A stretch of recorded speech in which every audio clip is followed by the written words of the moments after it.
All right, well, welcome back. We're on the second part of this French Republic period. Yes, there are a couple that are in this period. It's not just one French Republic, but within the French Revolution, there is another several sets of uprisings and revolts, and France is still trying to find where it wants to land in this whole democratic revolution. So let's go into this next part and talk about what happened after the Reign of Terror when the next republic rises up and takes over. So in this one, we're going to look at the bourgeois republic, and the Directory, and what happens at the failing of the Directory and what comes after that. And I know you're saying, what are you talking about Directory? Trust me, you'll get it, okay? So, when the terror was at its worst, there were the bourgeoisie, the average middle-class citizen who sort of rises up. Yes, they're in that echelon of merchants and lawyers still, but now we're encompassing more of the lower of that group, more of the others that were talked about a couple videos ago. They're going to rise up. They're going to seek control. Why? Because mob rule is not good for business. It's not good for family life. You're constantly living in fear, and you have mobs ruining your businesses and the flow of business. And this is their livelihood. This is one of their liberties, liberty of life, and that pursuit of happiness that we had back in America. They want that. They want to sort of return back to the original French Revolution goals of protecting and securing those liberties, those natural rights, to bring a better sense of life to their world. And so they are looking for stability. They're looking for peace. They're looking for law and order. They're looking for representation. And they want things fixed. It's been years now, and they still are starving. They're still not, their businesses are failing, et cetera, et cetera. So the bourgeois, these burger class, if you want to think of the burger as the contented little citizen and merchant in Germany. These were the bourgeoisie, the burger folks. And this republic is going to last between 1794 and 1799. They're going to create in 1795 a new constitution. Written out, this is how the government's going to be shaped. It looks a lot like, in some ways, as far as written constitution, not just the constituted order, but this is now in writing. They establish a bicameral legislation, bi-two-cameral house, so bi-house, two houses. The first house, or the first council, is called the Council of 500. And they are made up of citizens, merchants, people who have some skin in the game. They have some investment in this to see that the world in their nation goes right. That's the 500. They sort of propose laws, propose ideas, and then it goes to the second house, the Council of Ancients. The Council of 500, you had to be 30 years of age or older, or at least 30 years of age. But in the House of Ancients, you had to have 10 more years under your belt. You had to be 40 or older. And this house was the approval, or the veto house. They had the power to yay or nay whatever came out of the first house of 500. They also set up 5 directors called the Directory, and that became the executive branch, or the enforcement branch. So whatever the councils created, the Directory was expected to enforce, to go make it happen, to ensure that the nation followed these laws, much like we have in the United States between our legislative branch and our executive branch. The president's primary job is to enforce and protect the laws of that are coming out of Congress and the Constitution. All right. So by 1795, what is the situation? What is this directory sort of facing? What are these councils facing? Well, they're in the middle of economic ruin. France is been bankrupt. It has no income. Business is dying. So it needs to fix that. It needs its economy back up and running. Inflation is through the roof. Money doesn't buy you anything because it's worthless. Food shortages are everywhere. People are literally starving. There's instability throughout the French society. We already spoke about disruption in trade, disruption in just being able to go to the market, in the family life, in how you just conduct everyday business, how you go to church changed. There's also still conflicts with loyalists. Whether or not France wanted a monoism, a one voice and only one voice kind of nation, reality is that there are going to be people that disagree. There always are people that disagree. We are all humans with our own opinions and our own aims and goals. We're all facing that same situation, problem, opportunity, and choices sort of cycle. So lots of people who want to go back to the king, want to go back to the days of the aristocracy. Things were running better. Yeah, they might be bad, but they were better than what they are now. So these royalists are still rising up, creating problems. There are also external threats still. France is still being seen as a very unstable, chaotic, dangerous sort of nation, country. Regional neighbors, countries in the region are looking at France going, they need to chill out. They need to, settle down on something. And they're really not treating the royalty well when all of these other countries are still under monarchies. Or many of them are, I should say. So that's the situation. So what's the purpose? What is the new republic, this second sort of bourgeois republic and its directory? What does it want to achieve? Well, it wants to establish that stability throughout France.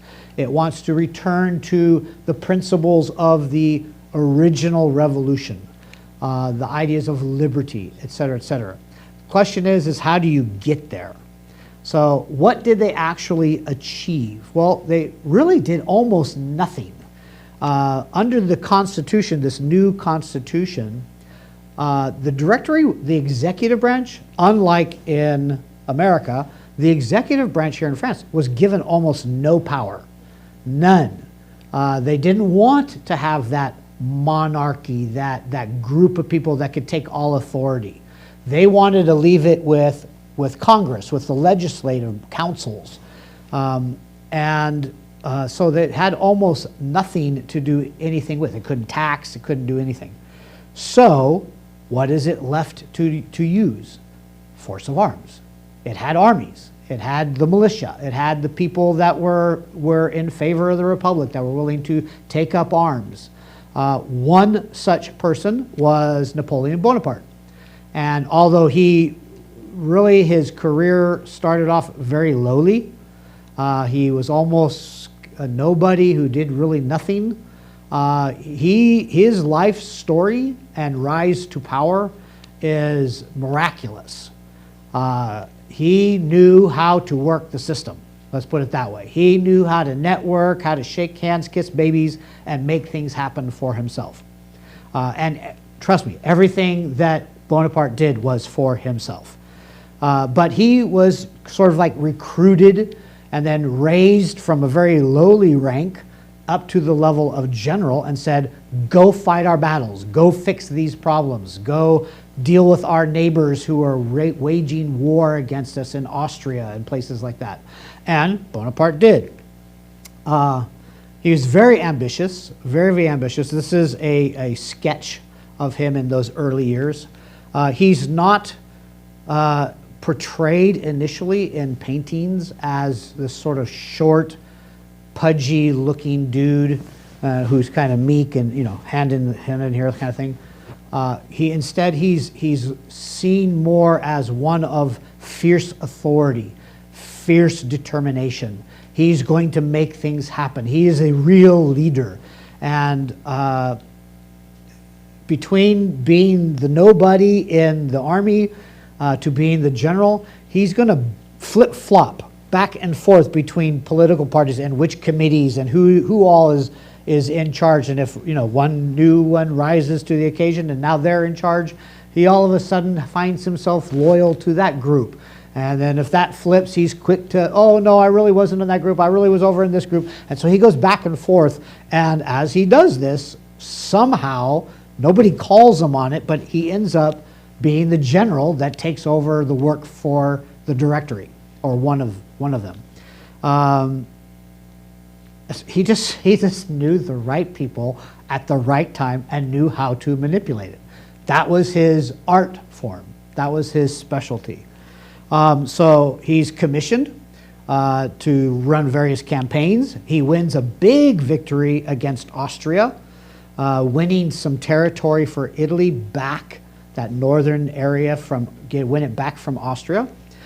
He then runs off to Egypt and starts to campaign there on behalf of the Directory in France.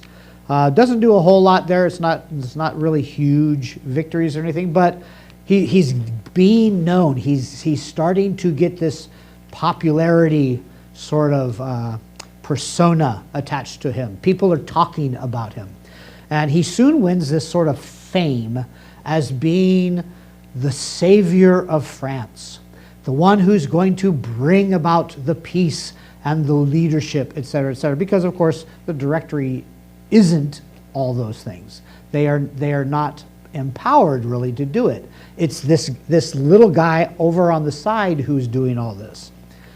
Back at the Directory, back home, while Napoleon's doing all these campaigns, there's still unrest in France. The Directory is not able to bring about reforms that need to be put into place. It's not fast enough. People are still hungry. Economy is still bad.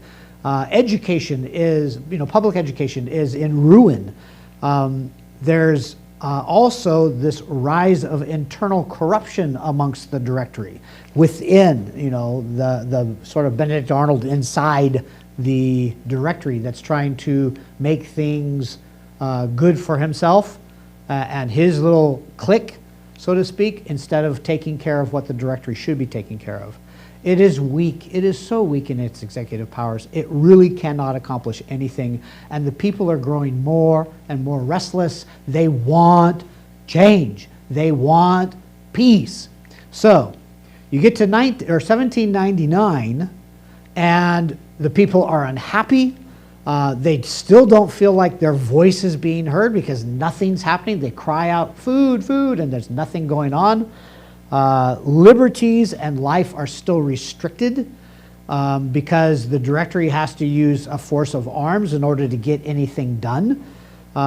It's not done through laws and local folks that are just saying, okay, do what you got to do. And it's not empowered to make any real changes. So what do we do then? What happens? What do you do when the new idea, the new revolt, is not happening? Well, if you follow France's history, you just revolt again. That's the answer. And so where is this revolt, this third, fourth revolt, where is this one going to come from? Well, from Bonaparte. He's going to jump on an opportunity, raise up this coup against the Directory, and he is going to appoint himself first consul. Sort of like top dog. Emperor without the name emperor, sort of. So he's going to overthrow the Directory. He's going to, because he's that ambitious, strong persona, savior of France kind of figure, he's going to bring that persona of strength and authority and leadership to France. He is going to become the citizen sovereign, the citizen king, so to speak. He is the quiet and humble and meek king. He's not Louis. He's not King Louis. He's a gentler, more compassionate for the people sovereign. He's the citizen sovereign. He's going to bring in a new aristocracy, not one that is established because of birth or because somebody had enough money to buy a certain office. No, this is going to be one, he's going to establish this aristocracy, this upper echelon of authority and power through merit. Merit. It's a meritocracy, so to speak. If you earn your office, then you'll be given the office. If you have done enough, if you have worked and served the Republic, then you will have risen to a level where you deserve, you have earned that particular position. Of course, with Bonaparte, the greatest merit you can earn is having loyalty to him.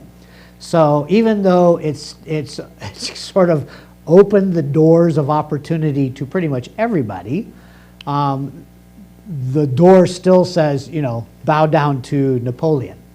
So if you're willing to do that and show your stuff and really rise to the occasion and work hard, he would be more willing to promote you into that particular office, into that place of authority.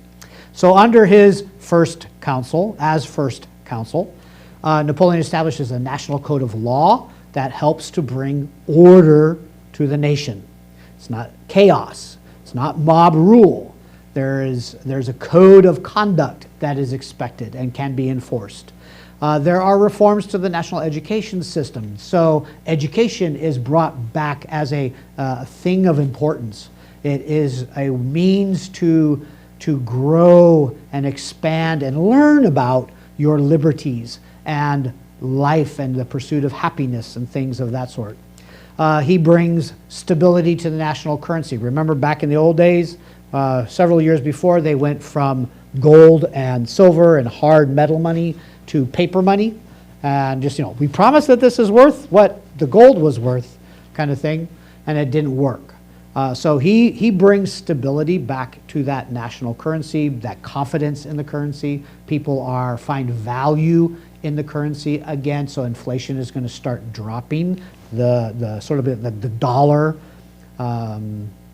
I didn't even look up to see what kind of money they had back then. Well, I don't think it was the franc. But anyway, that their money was now worth what that money should have been worth. He sets up the first national bank of France. And he begins the negotiation with those neighbor countries that were warring and trying to put this revolution, this chaotic revolution down. So he's starting to negotiate agreements with neighboring countries. And that, again, is also bringing a little bit of peace.